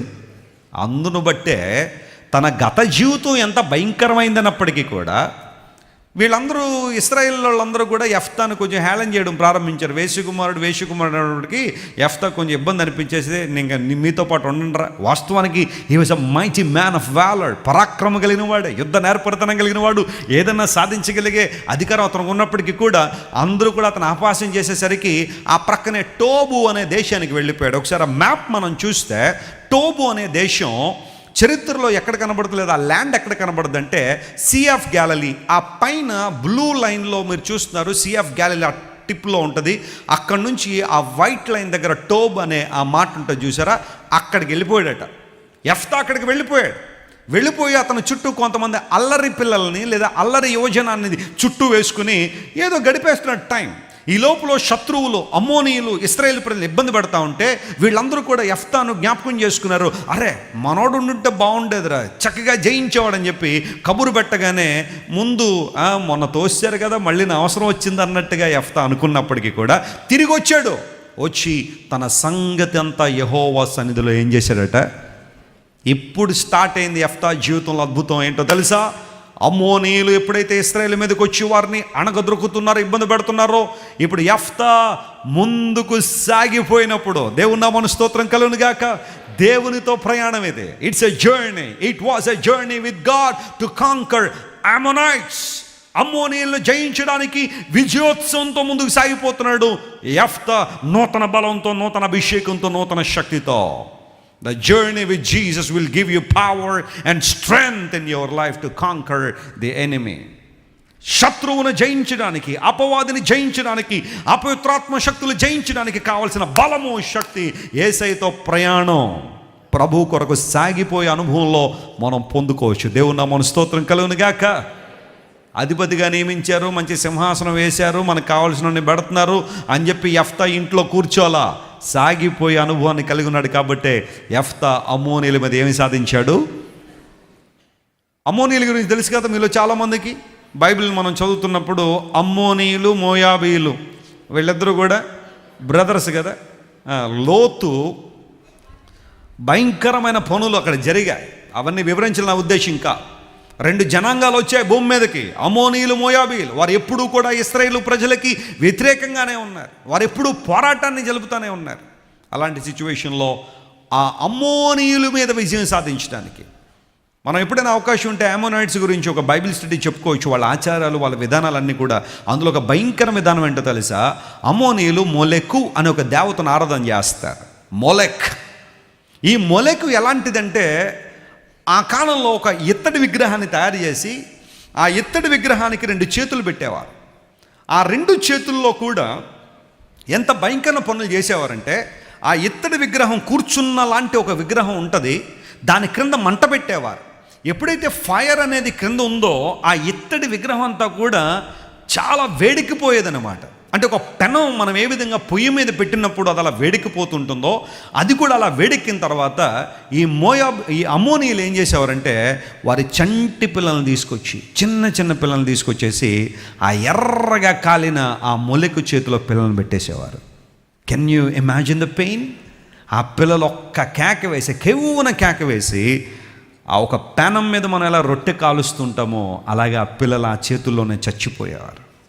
మొలెకు దగ్గర అలాంటి భయంకర కార్యాలు జరిగేవి, నరబలులు జరిగేవి. మనుష్యులు పిల్లల్ని కనడం, ఆ పిల్లల్ని తీసుకొచ్చి మొలెకుకి ఇచ్చేయడం. అలా ఇవ్వడం వల్ల మాకేదో పుణ్యం జరుగుద్ది, మాకేదో మంచి జరుగుద్ది, మాకు అన్నీ విజయాలు వస్తాయని ఆకాంక్షించి అలాంటి భయంకర కార్యాలు చేస్తుండేవారు ఆ కాలంలో. అలాంటి భయంకరమైన అనుభవాలు కలిగిన అమ్మోనీయుల మీద దేవుని బిడ్డల విజయాన్ని సాధించారు. దేవుని నామమున స్తోత్రం కలుగును గాక. యెఫ్తా సాగిపోయినప్పుడు అతని జీవితంలో ఏమొచ్చింది? విజయం వచ్చింది. యాకోబు సాగిపోయినప్పుడు అతని జీవితంలో సూర్యోదయమైంది, ఆశీర్వాదాన్ని పొందుకున్నాడు. యెఫ్తా సాగిపోయినప్పుడు అతని జీవితంలో ఏమొచ్చింది? విజయం వచ్చింది. ఒకవేళ నీ జీవితంలో ఈ రోజున ఇంకా అన్య సంప్రదాయాలు, లోక సంబంధమైన ఆచారాలు నేను అణగదొరుకుతున్నాయా? ఏ రూపంలోనైనా ఇంకా లోకాన్ని నీ ఇంటిలో, నీ ఒంటిలో ఉంచుకున్నావా? ఈరోజు యెఫ్తా నీకు నాకు నేర్పించే పాఠం ఇదే. Let us move on to conquer Ammonites that are destroying our spiritual lives. మన ఆధ్యాత్మిక జీవితాలను పతనం చేస్తున్న అమ్మోనీయులు ఎవరో? Identify them. గుర్తించి ఈరోజు చెప్పు ప్రభుతో, ప్రభువా నాకు విజయం కావాలి. I need to conquer them. అపోస్తలుడైన పౌలు అంటాడు, ఆయనను అన్నింటిలో మనకు అత్యధిక విజయాన్ని క్రీస్తు ప్రభు ద్వారా మనం ఏం చేసుకుంటున్నాం? పొందుకుంటున్నాం. At in all these things we are more than conquerors in God who loves us. వీటన్నిటిలో అత్యధిక విజయం మనల్ని ప్రేమించిన వాని ద్వారా. స్తోత్రం చెప్పండి, హల్లెలూయా. యేసు క్రీస్తు ప్రభు ద్వారా మనకు దేవుడు అన్ని విషయాల్లో ఏమి ఇచ్చాడట? విజయాన్ని ఇచ్చాడు. ఎవరు చెప్పారు నువ్వు ఓడిపోయావని? ఎవరు అంటున్నారు నువ్వు ఓడిపోయిన వ్యక్తివని? క్రీస్తు ప్రభువులో నీ విజయం ఆల్రెడీ డిక్లేర్ చేయబడింది. You just rise up and walk on and move on and get it. నీ విజయం క్రీస్తు ప్రభువులో ఎప్పుడు సురక్షితంగానే ఉంది. నువ్వు చేయాల్సింది ఏంటో తెలుసా? Go and grab it. తీసుకో, విజయాన్ని ఆస్వాదించు, విజయాన్ని ఆనందించు. లోకం నేను నిందించినప్పుడు, అవమానించినప్పుడు, నువ్వెందుకు పనికిరావు అన్నప్పుడు, నువ్వెందుకు పనిచేయని వ్యక్తి అని లోకం నేను చెప్పినప్పుడు, క్రీస్తు ప్రభువులోని ఐడెంటిటీని జ్ఞాపకం చేసుకో. The Bible says you are the child of God. మనుషుల్ని ననచ్చేమో పనికిమాలను వాడమని, కానీ దేవుడిని ననలా. ఆయన ఏమన్నాడు తెలుసా?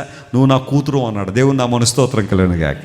నువ్వు నా కొడుకు అన్నాడు, నువ్వు నా కుమారుడు అన్నాడు. మనుషుల ఒపీనియన్స్తో నీ గమ్యాన్ని ఎప్పుడు నిర్దేశించుకోవద్దు. ఈరోజు మంచి అన్న వాళ్ళే రేపొద్దున చెడు అంటారు నీ గురించి. ఈరోజు దండలేసిన వాళ్ళే రేపొద్దున నిందలే ఇచ్చి నీ మీద. నీ ద్వారా ప్రయోజనం ఉన్నంత వరకు కూడా నువ్వు చాలా మంచోడు అని కీర్తించిన వాళ్ళు నీ నుండి ఏ లాభం లేదని తెలుసుకున్నప్పుడు బహుశా నీ మీద నిందలేయడానికి కూడా ముందుకు రావచ్చేమో. కానీ దేవుడు అలాంటోడు కాదు. When he says you are righteous, you are simply righteous in the sight of God. When he says you are his child, you are simply his child forever. Don't lose your identity. ప్రభు ద్వారా మనల్ని ప్రేమించిన వాని ద్వారా మనకేముందట? అత్యధిక విజయం. యెఫ్తా సాగిపోయినప్పుడు అమ్మోనీయుల మీద ఏం పొందాడు చెప్పండి? ఇంకొక వ్యక్తిని మేము పరిచయం చేసి నేను ముగిస్తాను. ఎందుకంటే ఈ అంశం మీద చాలా విషయాలు మాట్లాడుకోవచ్చు, కానీ ఒక ముగ్గురు వ్యక్తులు మీకు పరిచయం చేయాలనుకున్నాను. ఆల్రెడీ ఇద్దరిని చేశానా లేదా? పరిచయం చేశానా? ఒక ఆయన యాకోబు, మరొక ఆయన యెఫ్తా. మూడో వ్యక్తిని పరిచయం చేస్తాను, చూడండి. అతను మనం సమూయేలు గ్రంథంలో చూస్తాం. సమూయేలు 2వ గ్రంథం 15వ అధ్యాయం దగ్గరికి రండి. సమూయేలు 2వ గ్రంథం 15వ అధ్యాయం 22వ వచనం చదవండి ఒకసారి. అందుకు దావీదు, అలాగైతే నీవు రావచ్చును అని ఇత్తయితో సెలవిచ్చను గనుక గిత్తీయుడగు ఇత్తయియును అతని వారందరూ అతని కుటుంబీకులందరూ సాగిపోయిరి. ఏమయ్యారట?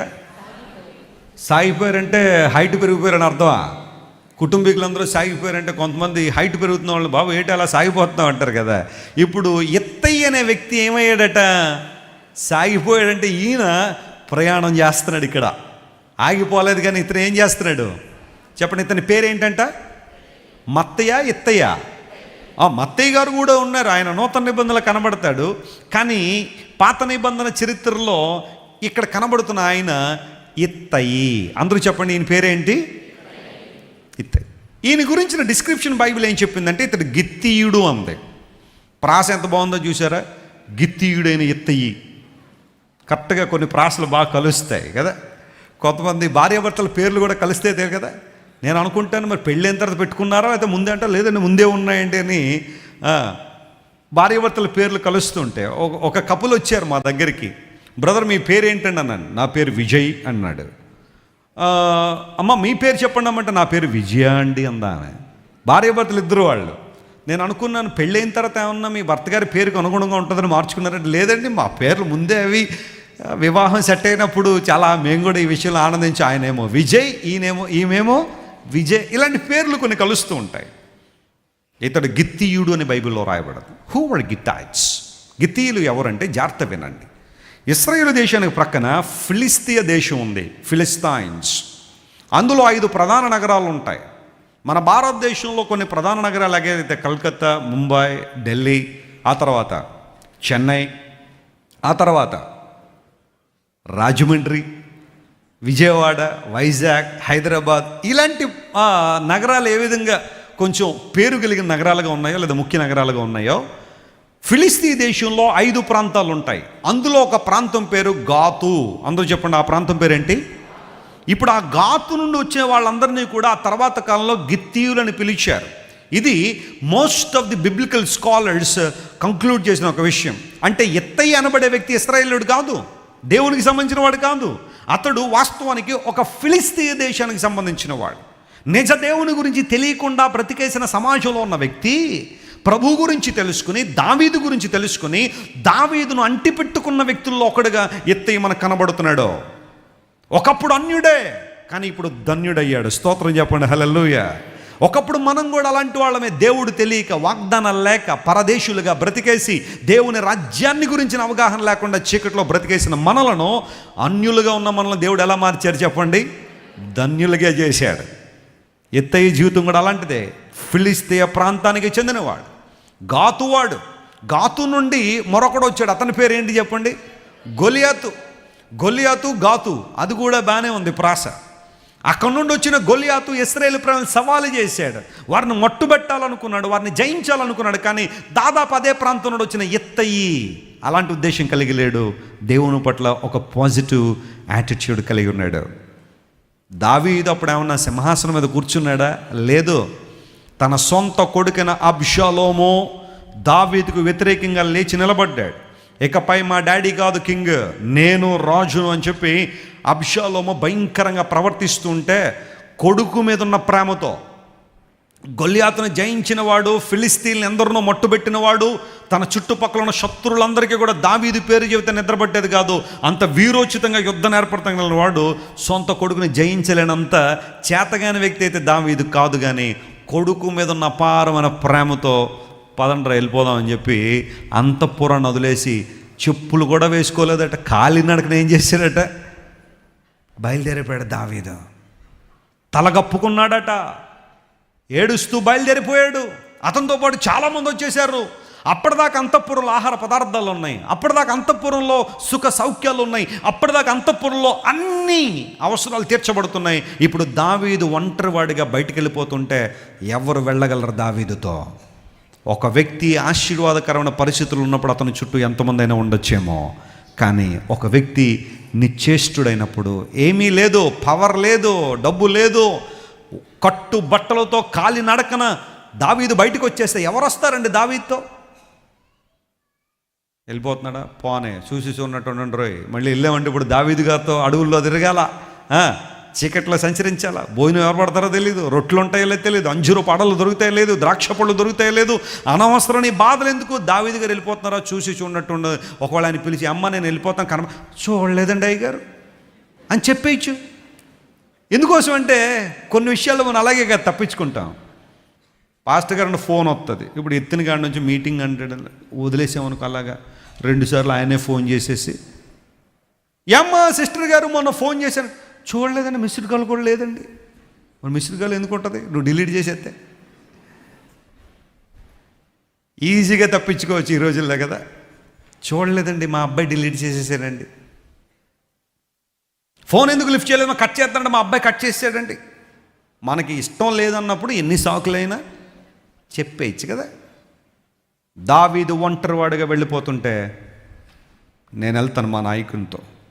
నా నాయకుడు సింహాసనం మీద ఉన్నప్పుడు అతని ద్వారా నేను ఆశీర్వాదాలు అనుభవించడం మాత్రమే కాదు, అడవుల్లో కాలినడకన వెళ్తుంటే అండగా నిలబడతానని వచ్చారు కొంతమంది. గట్టిగా చప్పట్లు కొట్టండి. వారు అసలు సిసలైన దేవుని బిడ్డలో, వారు అసలు సిసలైన దేవుని ప్రేమించేవాళ్ళు. మా నాయకుడు, మా రాజు దావీదు ఒంటరివాడిగా వెళ్ళిపోతున్నాడు. ఆయనతో పాటు బయటికి వెళ్ళిపోయి, చచ్చిపోయిన పర్లేదు అరణ్యంలో, ఐ మస్ట్ గో, నేను వెళ్ళిపోవాలి. దావీదుతో కూడా చాలామంది బయలుదేరారట. వాళ్ళెంత ధన్యులండి. అందులో చెప్పండి ఈ ఇత్తయి అనే వ్యక్తి కూడా ఉన్నాడు. ఇప్పుడు చూడండి దావీదు ఏమంటాడు చూద్దామా ఆ మాట. ఎందుకు ఈ ఇంట్రడక్షన్ అంతా మీకు ఇచ్చానండి. ఇప్పుడు దావీదు చెప్పిన మాటలు మనం చేస్తే అర్థమవుతాయి ఇవన్నీ కూడా. ఇప్పుడు చూడండి సమూయేలు 2వ గ్రంథం అదే 15వ అధ్యాయంలో నేను చదువుతాను. చూడండి 19వ వచనం. రాజు గిత్తీయుడగు ఇత్తయిని కనుగొని, అంటే రాజు చూస్తున్నాడు అనమాట. దావీదు గారు ఎవరు వస్తున్నారు నాతో, ఎవరు నాతో ప్రయాణం చేస్తున్నారు, ఈ కష్ట సమయంలో ఎవరున్నారని గమనిస్తూ ఉంటే ఇత్తయి కనబడ్డాడు. కనబడగానే ఏమన్నాడు చూడండి, నీవు నివాస స్థలము కోరు పరదేశివై ఉన్నావు. అంటే you don't belong to me. ఈ దేశానికి సంబంధించిన వాడు కాదు, లేదా మా ప్రజలకు సంబంధించిన వాడు కాదు. హీ వాజ్ సీకింగ్ సిటిజన్షిప్ అనమాట. ఇశ్రాయేల్ దేశంలో పౌరసత్వం కోసం చూస్తున్నాడు కదా. అదే నివాస స్థలమును కోరు ఎలా ఉన్నావు, పరదేశిగా ఉన్నావు. మన భారతీయులు కూడా చాలా దేశాలకు వెళ్ళి సిటిజన్షిప్ అప్లై చేసుకుంటూ ఉంటారు. మేము ఇక భారతీయ పౌరులుగా ఉండాలనుకోవట్లేదు, మాకు అమెరికా పౌరసత్వం ఇవ్వండి అని. వారందరూ అప్లికేషన్లు లైన్లో ఉంటాయి. మొన్న వెళ్ళినప్పుడు కనుక్కున్నాను, ఒకరిని అడిగాను, అమ్మ ఎంతవరకు వచ్చిందమ్మా మీ సిటిజన్షిప్ వ్యవహారం అంటే, ఇంకో 12 సంవత్సరాలు బట్టేలా ఉందండి అన్నారు. ఎందుకంటే అంత క్యూ ఉందట. 12 years తర్వాత వీళ్ళకి వస్తుందట.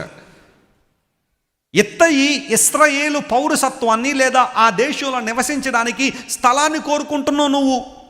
You are in the process of finding a place in this land. You are a foreigner. నువ్వు ఒక పరదేశివి అయినప్పటికీ కూడా నీవెందుకు మాతో కూడా వచ్చి, నీకెందుకు అయ్యే బాధ, ఇప్పుడు నేను పడే ప్రయాసంలో నువ్వు ఎందుకు వస్తున్నావు అని అడిగితే, నీవు తిరిగి రాజు ఉన్న స్థలంకి వెళ్ళిపో, ఒకవేళ అబ్షాలోముతో చేరిపోతావేమో చేరిపో అనే మాట చెప్పగానే చూడండి 20వ వచనం. నిన్ననే వచ్చిన నీకు ఎక్కడికి పోవుదుమో తెలియక మాతో కూడా ఈ తిరుగులాట ఎందుకో. బా ఎంత చక్కగా మాట్లాడు దావీదు. నిన్న వచ్చావా నువ్వు, ఈరోజు మా ప్రయాణం ఎలా ఉందో తెలుసా, ఎక్కడ పోతామో తెలియదు, ఎటు పోతామో తెలియదు, ఎటు పరిగెడతామో తెలియదు, ఎక్కడ పడుకుంటామో తెలియదు, ఎక్కడ ఉంటామో తెలియదు. మాలాంటి వాళ్ళతో ఎందుకే నువ్వు వస్తావు, సౌఖ్యవంతమైన సుఖవంతమైన పరిస్థితులను చూసుకో వెళ్ళని దావీదు చెబితే 21వ వచనం చదవండి. ఆ మాట చదివినప్పుడు నాకు గూస్ బంప్స్ వచ్చాయి, రోమాలు లెక్కబొడుచుకుంటాయి. ఆ మాట చదివినప్పుడు ఏమన్నాడు తెలుసా, ఇత్తయి నేను చచ్చినను రాజా వినో, నేను చచ్చిపోయినా బ్రతికినా దేవుని జీవం తోడు, నా ఏలిన వాడవగు రాజువగు నీ తోడు, ఏ స్థలముందు నా ఏలిన వాడు ఉంటాడో అక్కడే కూడా నేను కూడా ఉంటాను. గట్టిగా చప్పట్లు కొట్టి ప్రభువును మహిమపడదాం. What a wonderful man of God. ఇత్తయి యొక్క తీర్మానం, నిన్నొచ్చి నువ్వు ఎక్కడికి వెళ్తామో తెలియని మాతో ఎందుకు ప్రయాణం అంటే, ఇత్తయి ఏమన్నాడు తెలుసా, నేను చచ్చినా బ్రతికినా నీతోనే రాజా, నా ఏలిన వాడవు నువ్వు అబ్షాలోములు అంటాడు కాదు, సౌలు అంటాడు కాదయ్యా, నువ్వు ఇశ్రాయేలు రాజ్యానికి దీపం లాంటి వాడు. నువ్వు ఎక్కడుంటే మేము అక్కడ ఉంటాం. నీతో సుఖాలు మాత్రమే కాదు మేము పంచుకునేది, దావీదుడా నీతో దుఃఖాన్ని కూడా పంచుకుంటాం, నీతో శ్రమను కూడా పంచుకుంటాం. నువ్వు ఎక్కడుంటే అక్కడ ఉంటాను. ఇత్తయి ఆ రోజు తీసుకున్న తీర్మానం. బహుశా ఆ పిక్చర్ మీరు ఊహించుకుంటే దావీదు ఇత్తని కౌగిలించుకుని ఉంటాడు కదా. What a great man. ఎంత గొప్ప తీర్మానం. ఈ రోజులో మనుషుల దృష్టి అంతా కూడా సుఖాల మీద, సౌఖ్యాల మీద. ఎక్కడ పరిస్థితులు బాగుంటే అక్కడ ఉంటే, ఎక్కడ శ్రమ ఉందో అక్కడ మనం ఉండగలమా, ఎక్కడ కష్టం ఉందో అక్కడ ఉన్నామా, ఎక్కడ దుఃఖం ఉందో అక్కడ ఉండగలుగుతున్నామా, ఎక్కడ ఆదరణ లేని మనుషులు ఉన్నారో అక్కడ మనం ఉండగలుగుతున్నామా. అది దేవుని వాత్సల్యం, దేవుని ప్రేమ. 2022లో అలాంటి యాటిట్యూడ్ని డెవలప్ చేసుకుందాం. ప్రభువా, ఎక్కడ ప్రజలు ఇబ్బందిగా ఉన్నారో అక్కడ నా ప్రజెన్స్ ఉన్నట్లుగా సహాయం చేయి. అక్కడ ఎంతో కొంత నాకు తోచిన సహాయం, నా సామర్థ్యం కొలది, అదొక వాళ్ళ మాట సహాయమే కావచ్చు, ఒక సలహా ఇవ్వడం కావచ్చు, మరొకటి కావచ్చు. నా కన్నులు అలాంటి స్థలాల మీద ఉన్నట్లు సహాయం చేయమని ప్రార్థన చేయగలవా? ఇత్తయి అన్నాడు, నా ఏలిన వాడ, నిన్ను వదిలిపెట్టే ప్రసక్తే లేదు, నువ్వు ఎక్కడుంటే నేను కూడా. ఇప్పుడు ఆ మాట చెప్పిన తర్వాత బాబు దావీదు గారి మనసులో ఆ మాట రిజిస్టర్ అయిపోయింది కదా. ఇంకా మెల్లగా ఆయనతో కొద్దిసేపు ఉన్నట్టుండి మెల్లగా బ్యాచ్లో వెనక్కి జరిపేసి ఇంటికి వెళ్ళిపోదాం అనుకున్నాడు ఆయన. కొంతమంది ప్రారంభాలు అలా ఉంటాయి, మంచి ఎమోషనల్ డెసిషన్స్ తీసేసుకుని కొద్దిసేపు నడిచిన తర్వాత ఒరే డెసిషన్ తీసేసుకున్నా కానీ కష్టంగా ఉందిరా, అందరి బట్టి ఇప్పుడు ఎస్కేప్ అయిపోలరా మనం అని చెప్పి అక్కడే పని చేస్తున్నాడు వెనక్కి జారిపోయి ఫోన్ వచ్చినట్టు ఇంటికి వెళ్ళిపోతారు కొంతమంది. ఇత్తయి అలా వెళ్ళిపోయినట్టు ఉందా?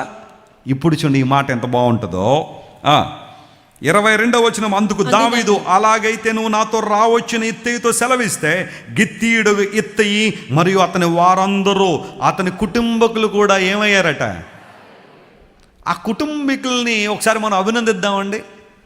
ఎంత గొప్ప అభినందన ఇవ్వాలంటే వాళ్ళకి, మా నాన్నగారు తీసుకున్న నిర్ణయాలకి మేము ఎందుకంటే కట్టుబడి ఉండాలా? మా డాడీ వెళ్ళిపోయడానికి ఏదో ప్రయోజనం ఉన్నట్టు దావీద్ గారి దగ్గరికి వెళ్ళిపోయి ఎమోషనల్ డైలాగులన్నీ చెప్పేశాడు. ఇప్పుడు మేమందరం నడవాలా ఈ చీకట్లో, మేమందరం నడవాలా ఈ బాధల్లో, ఈ కష్టాల్లో. మాకు తెలియదు మా నాన్న మా అమ్మ ఎలా పోతారో పోనివ్వండి, మేము మాత్రం మా ఓన్ ప్లాన్స్లో ఉన్నామన్నారు ఆ కుటుంబ సభ్యులు. తండ్రి నిర్ణయాన్ని గౌరవించిన కుటుంబం. గట్టిగా చప్పట్లు కొట్టి దేవుని మహిమపరచండి. కుటుంబస్తులారా జాగ్రత్త వినండి. నీ తండ్రి ఏదైనా ఒక మంచి నిర్ణయం దేవుని కోసం తీసుకుంటే కుటుంబ సభ్యులుగా సపోర్ట్ చేయండి ఆయన్ని. నీ తల్లి దేవుని కొరకు ఏదైనా నిర్ణయం తీసుకుంటే దయచేసి వెనకకు లాగొద్దు.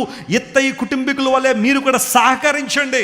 నీ తల్లికి, నీ తండ్రికి సహకరించు, నీ భార్యకు సహకరించు, నీ భర్తకు సహకరించు. కుటుంబాలు దీవించబడతాయి, ఆశీర్వించబడతాయి. ఈ కుటుంబీకులందరూ కూడా, డాడీ మీరు ఎలా చేస్తే అలా, చీకట లోయలా అంధకారమా పర్వాలేదు, నువ్వు ఎక్కడుంటా మేము అక్కడ ఉంటాం అంటే, ఎత్తయ్య గారు రాజుగారు ఎక్కడ ఉంటే నేను అక్కడ ఉంటే పద అందరం కలిసి ఆయన వెనకాల వెళ్ళిపోదాం. అందరూ సాగిపోయారు. అన్సర్టన్ జర్నీ, టఫ్ రోడ్, అలాంటి సిచ్యువేషన్లో సాగిపోయారు. ఎత్తయి దావీదుతో కలిసి ప్రయాణం కేవలం ప్రభుతో సౌఖ్యంతో ప్రయాణం కోసమే కాదు ప్రియులరా. యేసయ్య అన్నాడు, మీలో ఎవరైనా నన్ను వెంబడించాలనుకుంటే తన సిలువను ఎత్తుకుని నన్ను ఏం చేయండి. కిరీటాలు మూయాలని అందరికీ ఉంటుంది, కానీ లేఖనం సెలవిస్తూ ఉంది, సిలువను ఎత్తుకుని నడవండి, సిలువను మోసుకుని నడవండి. సిలువ మోసేటప్పుడు భారంగానే ఉండొచ్చు, కానీ ఒకనాడు అదే సిలువ నీ తల మీద కిరీటం కాబోతుంది. దేవుని నామమున స్తోత్రం కలుగును గాక. ఏ సిలువ అయితే ఈరోజు నువ్వు మోస్తావో అదే ఒక్కరోజు నీ తల మీద ఏముంటుంది, కిరీటం అయి ఉంటుంది. నమ్ము ప్రియ దేవుని బిడ్డ, శ్రమల్లో కూడా దేవుణ్ణి గట్టిగా పట్టుకునే అనుభవం. ఈ దావీదు యొక్క సుఖంలో కాదు, సౌఖ్యంలో కాదు, దావీదు కష్టంలో ఉన్నప్పుడు కూడా వెంబడించాడు. అందుకు దావీదు ఎత్తైన ఏమన్నా ప్రక్కన పెట్టేశాడా, లేదా వదిలిపెట్టేశాడంటే వదిలిపెట్టలా. దేవుని కొరకు మనం ఏది చేసినా దానికి ఖచ్చితంగా ఏం పొందుకుంటాం, ప్రతిఫలాన్ని పొందుకుంటాం. ఒక్క వచనం చదువుకుని ముగింపు ప్రార్థన చేసుకుందాం. సమూయేలు 2వ గ్రంథం 18వ అధ్యాయం 1వ వచనం చదవండి, నేను ముగింపు ప్రార్థన చేస్తాను. సమూయేలు 2వ గ్రంథం 18వ అధ్యాయం 1వ వచనం. దావీదు తన యొద్దనున్న జనులను లెక్కించి, దావీదు తన యొద్దనున్న జనులను లెక్కించి వారి మీద సహస్రాధిపతులను శతాధిపతులను నిర్ణయించి జనులను 3 భాగములుగా చేసి తన దగ్గరున్న మొత్తం ప్రజలందరినీ ఎన్ని భాగాలు చేశాడట? జాగ్రత్త వినండి, 3 భాగాలు చేశాడు. యోవాబు చేతి క్రింద ఒక అందులో ఒక భాగానికి లీడర్గా యోవాబును చేశాడు. సెరూయా కుమారుడు అబీషై అను, ఆ తర్వాత సెరూయా కుమారుడైన అబీషైను యోవాబు సహోదరుని అనే యోవాబు సహోదరు. వాళ్ళిద్దరూ కూడా దావీదు గారికి రిలేషనే, బంధువులే. యోవాబు మరియు అబీషై వాళ్ళిద్దరు ఎవరు చెప్పండి? దావీదుకి దగ్గర వాళ్ళే, బంధువులే.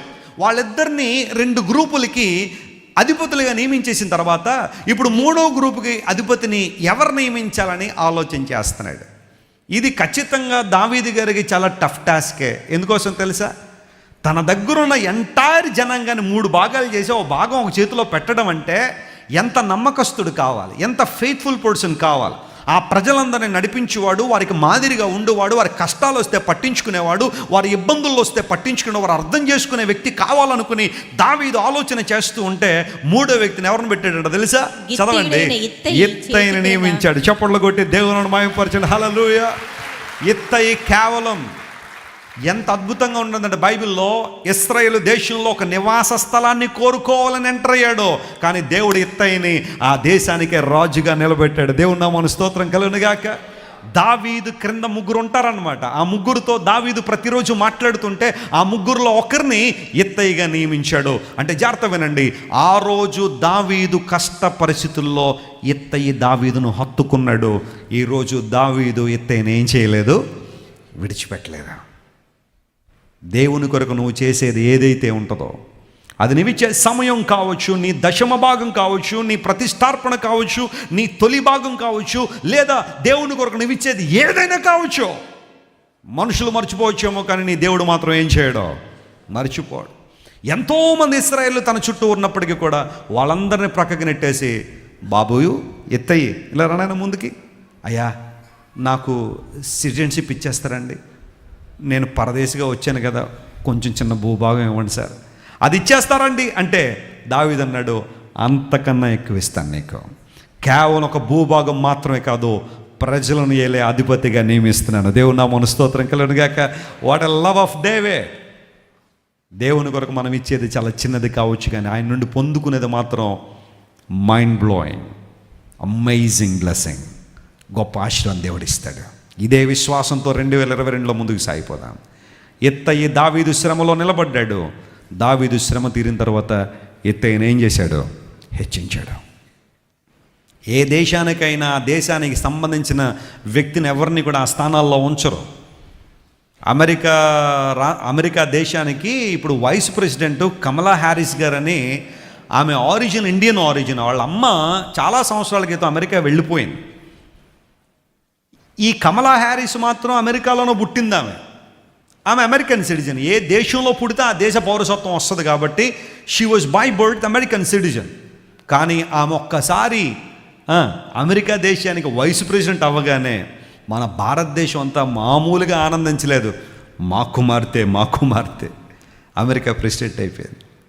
ప్రియులారు గమనించండి, ఆమె ఒకవేళ మధ్యలో ఎప్పుడైనా కనుక వెళ్ళుండుంటే, ఇక్కడ పుట్టకుండా కనుక ఇక్కడ పుట్టి అమెరికాకు వెళ్ళుంటే ఖచ్చితంగా ఆమె అమెరికన్ వైస్ ప్రెసిడెంట్ అవ్వదు. ఎందుకంటే అక్కడ ఉన్న రూల్ ఏంటంటే ఆ దేశంలో పుట్టిన వారే ఆ దేశాన్ని పరిపాలన చేయాలి. ప్రతి దేశంలో ఇదే రూల్. సోనియా గాంధీ మన దేశానికి ప్రధానమంత్రి కాకపోవడానికి కారణం ఏంటో తెలుసా? ఆమెకు అన్ని అర్హతలు ఉన్నప్పటికీ కూడా మంచి మెజారిటీ ఉంది ఆ టైంలో. ఒక 20 సంవత్సరాల క్రితం, 15 సంవత్సరాల క్రితం జరిగిన సంఘటన చెబుతున్నా. Sonia Gandhi she was about to become the prime minister of India. కానీ ఎందుకు ఆగిపోయిందో తెలుసా? ఎందుకు ఆమెను అవనవలేదో తెలుసా? ఆమె భారతదేశంలో పుట్టలేదు, ఇటలీలో పుట్టింది. ఇండియాని ఎలా రూల్ చేస్తారు? కుదరదని అందరూ అనేసరికి ఆమె న్యాయస్థానాలకు వెళ్ళి పోరాడచ్చు, కానీ ఎందుకులే, ప్రజల మనోభావాలను గౌరవిద్దామని ఆమె ప్రక్కకు తొలగి మన్మోహన్ సింగ్ గారిని ముందు పెట్టింది ఆమె యూపీఏ గవర్నమెంట్లో. చరిత్రలో ఎక్కడా కూడా పరాయి దేశం నుండి వచ్చిన వాడు అధిపతి అయినట్టుగానే, దేశాన్ని ఏలే స్థానంలో ఉన్నట్టుగానే లేదు. కానీ ఇత్తయికి దేవుడిచ్చిన ఆధిక్యత ఏంటో తెలుసా? దావీదు క్రింద 3 అధిపతులు ఉంటే వారిలో ఒకడు ఒక ఫారినర్. ఎందుకోసం తెలుసా? దావీదును కష్టంలో ఏం చేశాడు? హత్తుకున్నాడు. ఆ టఫ్ జర్నీలో సాగిపోయాడు. కాబట్టి స్తోత్రం చెప్పండి, హల్లెలూయా. ఈరోజు సాగిపోదామా? యాకోబు సాగిపోయాడు, సూర్యోదయం అయింది. యెఫ్తా సాగిపోయాడు, అమ్మోనీయుల మీద విజయం సాధించాడు. ఇత్తయి సాగిపోయాడు, ప్రజలకు అధిపతిగా నిలబడ్డాడు. Praise the Lord. మనం కూడా సాగిపోదామా? ఆగిపోదామా? ఇన్ని ప్రయోజనాలు ఉన్నాయి కాబట్టి ఖచ్చితంగా మనం కూడా సాగిపోదాం. Let us move on, never stop anywhere. Edmund Hillary చెప్పింది మరలా చెప్తున్నాను. As a mountain you cannot grow, but as a human being I can grow. ఒక పర్వతంగా నువ్వు ఎదగలేవు, ఒక మనిషిగా నేను ఎదగలను. నేను వస్తా, నీ మీద నేను నిలబడతాను, ఖచ్చితంగా నిన్ను అధిరోహిస్తానని ఎడ్మండ్ హిల్లరీ సవాల్ చేసి వెళ్ళాడు. తర్వాత సాధించాడు. అలా అని చెప్పి మనందరూ ఇప్పుడు నేపాల్ టికెట్లు బుక్ చేసేసుకుని హిమాలయ పర్వతం మీద వెస్లీ గారు చాలా గట్టిగా చెప్పారండి. ఆ రోజు నేను కూడా జెండా పాతేస్తానని వెళ్ళిపోకుండా అనవసరంగా. అవి కాదు మన టార్గెట్లు, మన ఎయిమ్లు అది కాదు. దేవుని కొరకు ఏం చేద్దాం ఆలోచించేద్దాం, ఆ కార్యాలు చేసి ప్రూవ్ చేద్దాం. ఆమేన్.